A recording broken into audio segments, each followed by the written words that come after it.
Este vídeo, eu pensei em dar-lhe o nome de Amadurecimento 2.0 ou de Amadurecimento 2, porque ele é uma continuação do tema do amadurecimento, como me foi sugerido por um dos participantes do meu Instagram. Outra pessoa que também teve notícia desse vídeo chamou minha atenção dizendo o seguinte: Joel, talvez a pessoa tenha sugerido este tema, né, pensando não de uma maneira abstrata e geral, mas sim porque a pessoa convive com alguém que entende ser imatura, né, e quer saber como concorrer para o amadurecimento dessa pessoa. Então, essa é uma questão que eu pretendo encarar aqui de uma maneira muito breve, de duas perspectivas, né?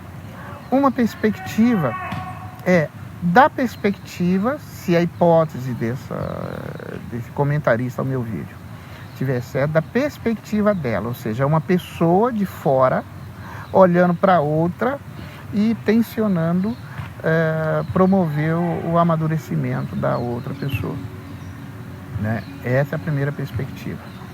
A segunda perspectiva é pelo o próprio sujeito, que é aquele a quem conviria amadurecer. Então, tratando da primeira perspectiva, de uma pessoa, a gente de fora, olhando para o outro que deve amadurecer, a gente tem de levar em conta o seguinte: a própria identidade do outro. E como a gente pode enxergar essa identidade do outro, ou mais precisamente, o caráter do outro. Entendendo que caráter, é o termo que se usa e que significa a marca diferencial de algo, né? Etimologicamente, essa palavra significa marca, algo que dá as características diferenciais de um algo qualquer. Então, por isso que em psicologia se aplica esse termo caráter para significar aquilo que o indivíduo se tornou em virtude de suas escolhas, né? Considerando, por exemplo, numa família numerosa, você tem vários irmãos, né? Então, embora você tenha semelhantes, ou seja, a personalidades deles tenham pontos de semelhança, mas você tem ponto de diferenciação por causa justamente das escolhas pessoais particulares que cada uma dessas pessoas faz. Essa escolha, então, vai moldando o caráter, né? E vai distinguindo, por exemplo, um irmão de outro, vai distinguindo, na verdade, uma personalidade de outra. Então, para saber avaliar se é possível concorrer para o amadurecimento do outro, você precisa conhecer o caráter do outro. E como é que você faz isso? No convívio, você vai conhecendo a pessoa e as escolhas dela.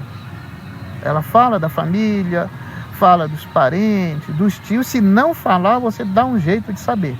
Não precisa saber por ela, mas você vai saber. Então, você pode constatar, por exemplo, numa determinada família, vamos pegar casos extremos. Tem muito caso de fracassos, certo? Fracassos dos diversos tipos, dilapidação de patrimônio, por causa de jogo, por causa de mulher, por causa das duas coisas combinadas, por causa de bebida e coisa do gênero, certo? Então vamos supor que o indivíduo que você queira concorrer, participar ou dar algum modo de ajudá-lo a amadurecer, seja proveniente de uma família assim. Como é que você sabe se você terá alguma chance nesse empreendimento, considerando que se ele precisa amadurecer, certamente o serviço paterno-materno não foi feito direito, entendeu? Ele não foi corrigido quando deveria ser corrigido, ele não foi penalizado quando deveria ser penalizado e assim por diante. Foi tratado com uma leniência indevida, ou seja, com uma tolerância indevida muito grande com relação às faltas dele. E você é uma pessoa de fora que está querendo que ele amadureça. Como é que você vai saber da sua chance? Então, considerando que ele é dessa primeira família, onde o índice de fracasso é elevado, é só você, então, conhecendo sobre essa família, ver o seguinte: como se deu e se dá a história dele dentro dessa família. Ele é de uma família que tem alto índice de pessoas que fracassados, em suma. Quais decisões ele vem tomando ao longo da vida? Não é que ele tenha tido êxito, mas se o esforço dele, as decisões da vida dele, manifesta uma intencionalidade de não seguir a negatividade presente na família dele, certo? Na medida que as escolhas que ele tenha vindo fazendo, né, que ele venha fazendo ao longo da sua vida, seja no sentido contrário àqueles índices de fracasso da família dele. Por exemplo, uma família, ela tem fracassado, mas tem pessoas, por exemplo, vamos dizer, que não são fracassadas, né? O que a gente chama de bem-sucedido, né? Não necessariamente economicamente, mas bem-sucedida como pessoas que desenvolveram caracteres, por exemplo, realmente adultos, né? Então, se esse indivíduo ele estiver nesta linha de desenvolvimento, você pode saber que, então será possível conseguir ajudá-la a ter êxito nessa estrada de desenvolvimento. Agora, como é que você pode saber também se pode concorrer para esse desenvolvimento com ele? É observar uma outra coisa. Se quando para ele é proposta uma resposta positiva, boa, uma solução para um problema, certo?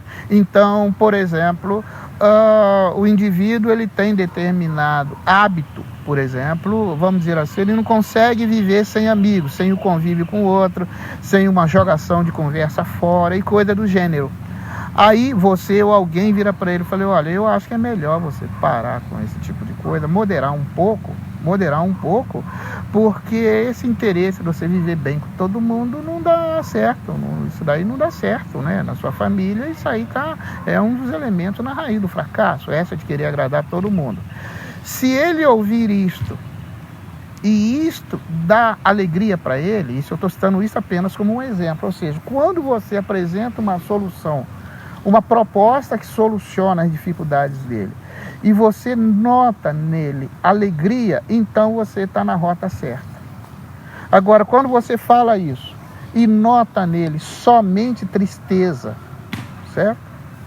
É como se ele fosse o que você falou para ele, ou que alguém disse para ele vai ficando deprimido, então você pode começar a duvidar da sua possibilidade de poder concorrer para que ele amadureça. Porque, na verdade, no íntimo, ele não está interessado nisto. É como se ele estivesse interessado e sentisse eximido de responsabilidade de crescer, porque a família dele tem um monte de gente que fracassou e as pessoas continuam vivendo numa boa. E por que essas pessoas da família fracassadas continuam vivendo numa boa? É pelo seguinte: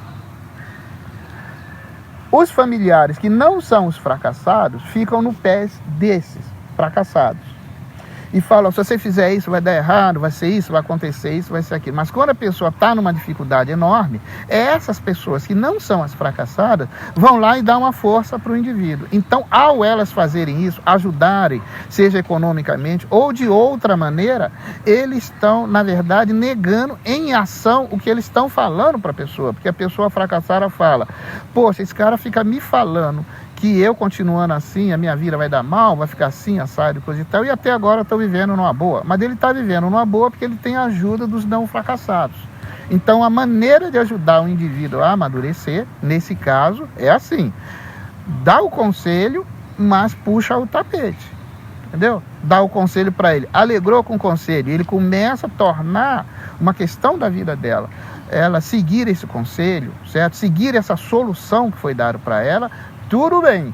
Aí ela se alegra, mas não vai colocando o negócio em prática, então você deixa a pessoa progressivamente falando sozinho, deixa ela se haver com as consequências dos atos dela.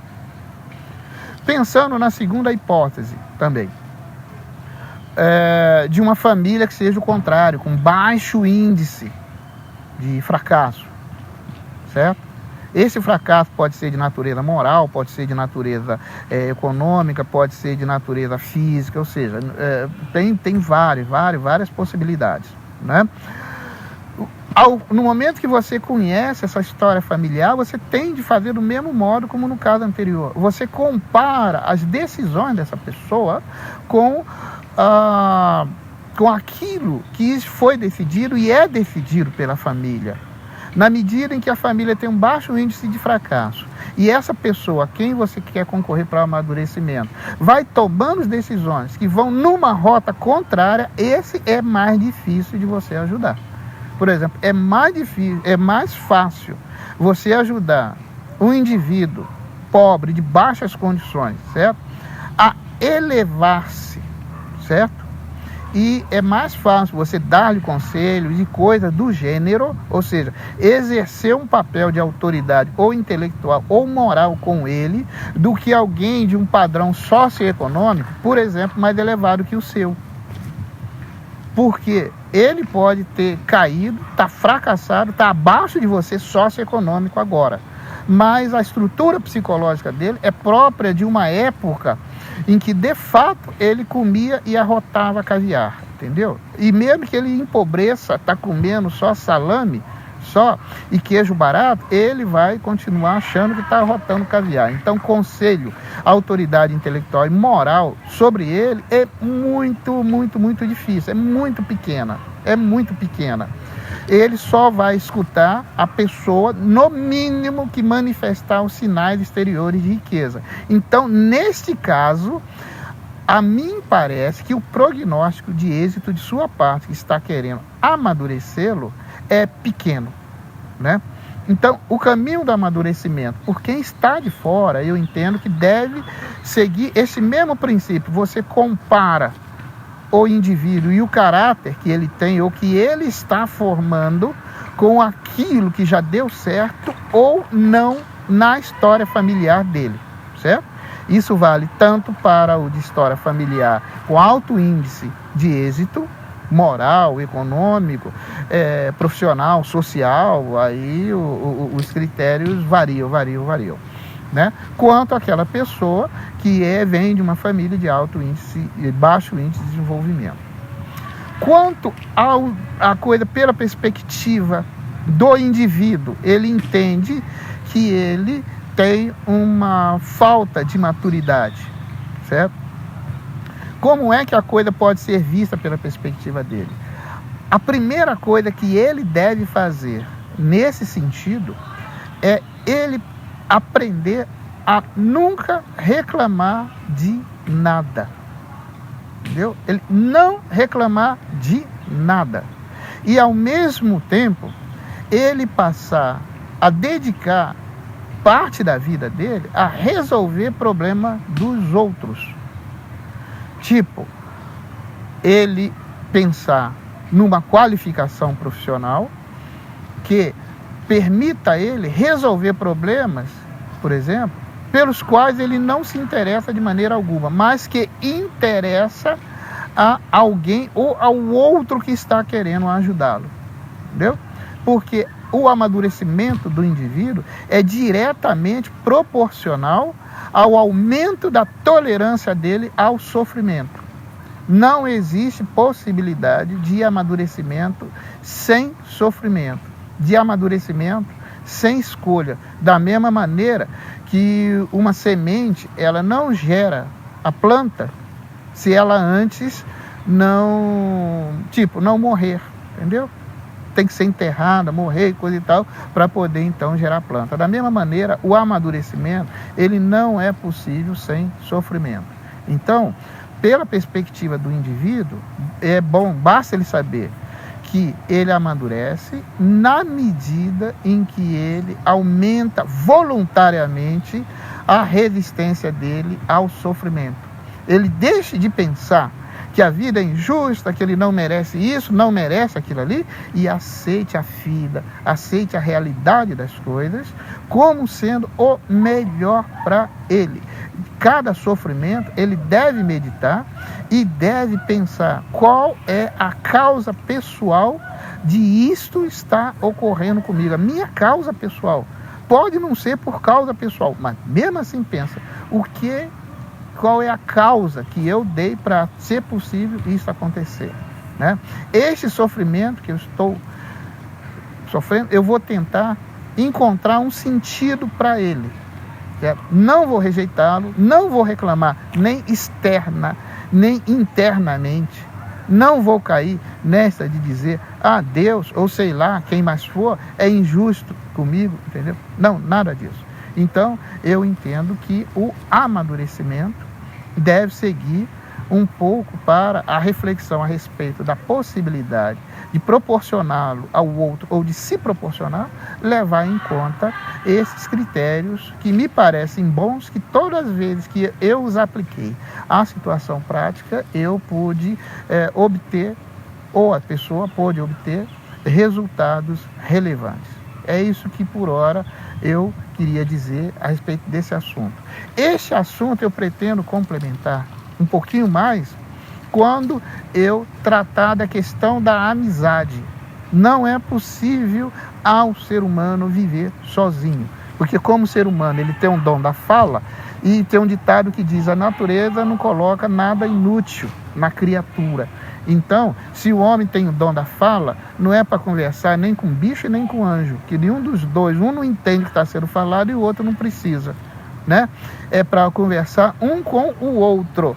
Então, a questão da amizade desenvolve um papel fundamental no amadurecimento humano. Mas isso vai ser assunto para um próximo vídeo. Muito obrigado pela atenção de vocês.